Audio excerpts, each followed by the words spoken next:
Hello, I'm Isabel and welcome back to Learn with Liberals on YouTube. Please subscribe to my new channel by hitting subscribe on the right hand side down below and like it if you like it and share it. Woo! So this week I'm going to be doing a classic panna cotta and I'm going to be serving that with like a peach and cherry compote on the side that I'm going to dress with some celery leaf and some fresh lime zest. This is inspired from another one of my friends, Naomi, and it's shouting out to her super cool crochet and knitting page. This is a hat that she knitted for me in the winter for my November birthday. So we'll have this here to remind me of them in these strange times, but yeah, you can follow her page and also like it and see all the cool things that she's creating, lots of colourful patches and stuff, and it's called Gunnet, which is very clever wordplay because she's called Naomi Gunnet and she's knitting, so that's great.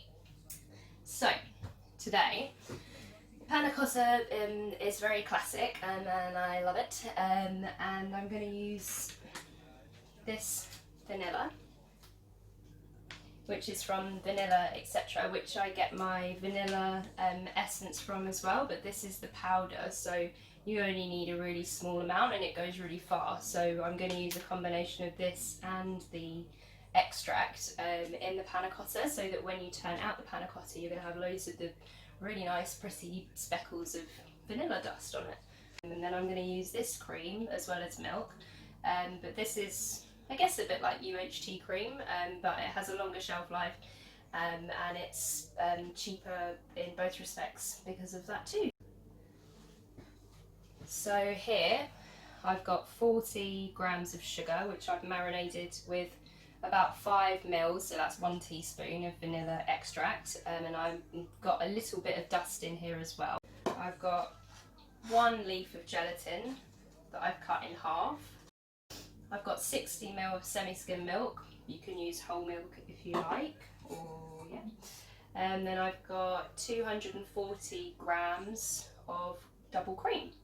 So what I've done, as usual, is I've weighed out my ingredients beforehand, and I've marinated my vanilla with my sugar before I'm going to put it in the cream, because you've got very few ingredients in this, and so this is going to be one step closer to adding a bit more flavour into your panna cotta.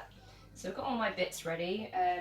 The idea with the panna cotta, like some people set them in dishes and they serve them in the dishes that they are presenting with, so you would garnish that. What I'm going to do is I'm going to do it the traditional way, and I'm going to put it in a ramekin. So I've got 2 here because that's what I've been playing around with, which we're going to turn out. So hopefully this one will work, and it's quite a cool shape when it comes out. So we're not going to make very much, so 2 should be enough. So I'm going to go first with my sugar, and I'm going to put all that in.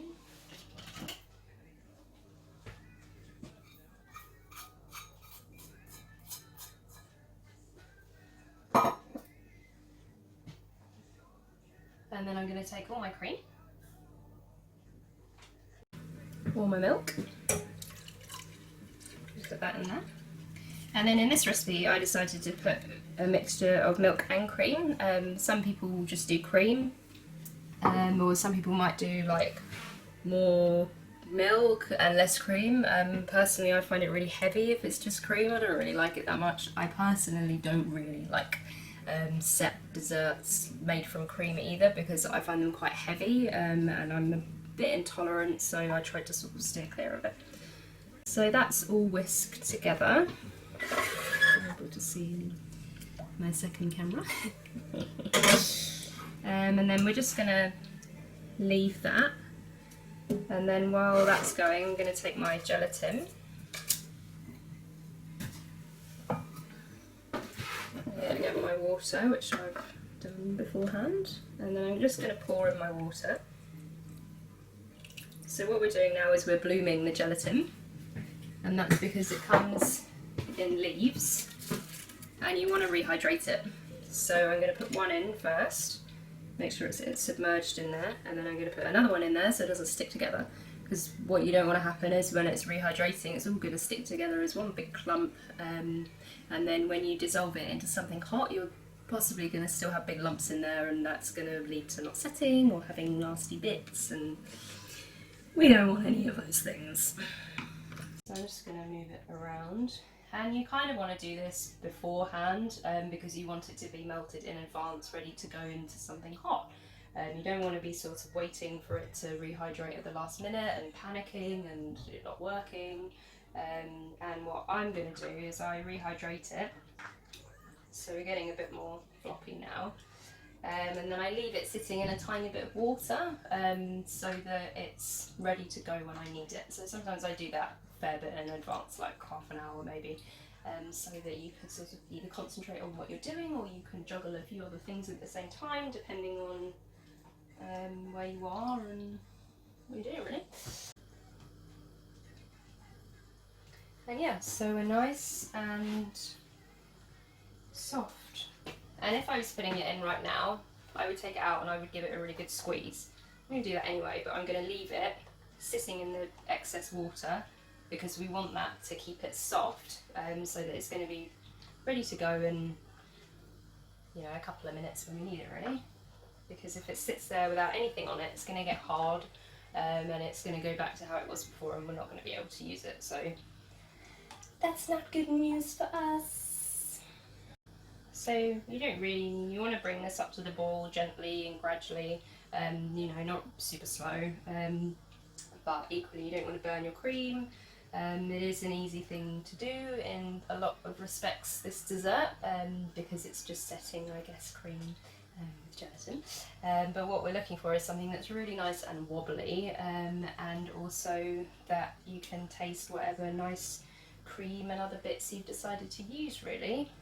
So if you turn the heat up really high and you burn your cream, it's not going to be very nice pannacotta, even if you pass it. Or if you can't think of anything else that you would really do to this. If you put too much gelatin in, then it will be like a bullet, which a lot of them are.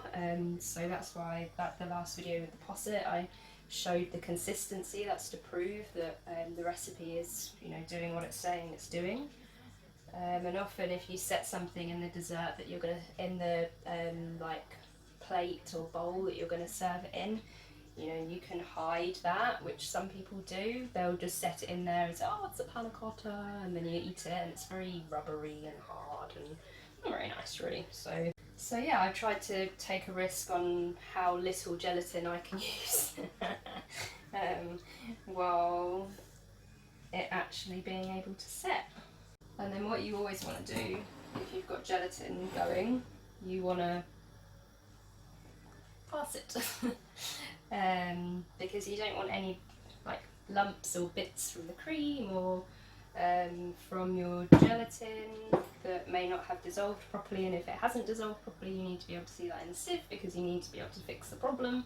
Because if you just put it into the ramekin or the dish or whatever thinking, oh, it'll be okay, they won't. So I got my short sleeves on today because I had advice from the powers that be of Druve to casual up my videos a bit. So I have.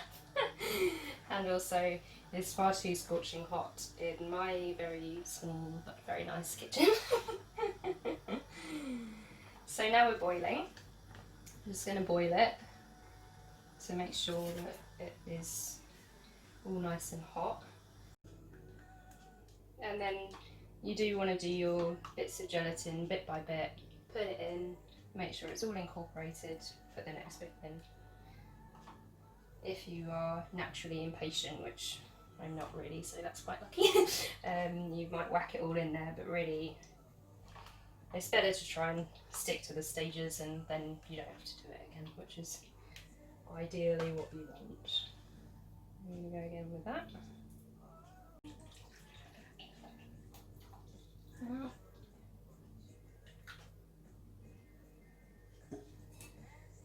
So yeah, there we go. I've got nothing, no bits. And then now what we're going to do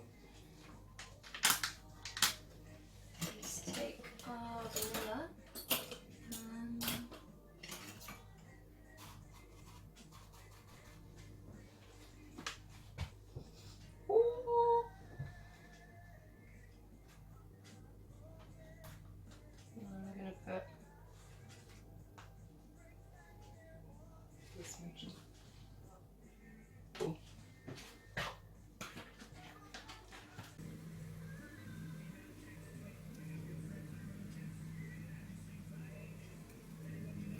We're going to go right to the top with these.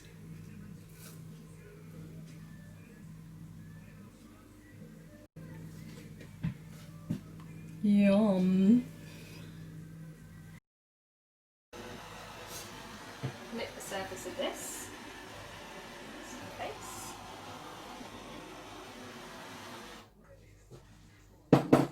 And that's it, all ready to go in the fridge. So that's going to be 8 hours or overnight to make sure everything is set, and then we're going to dress it the next day.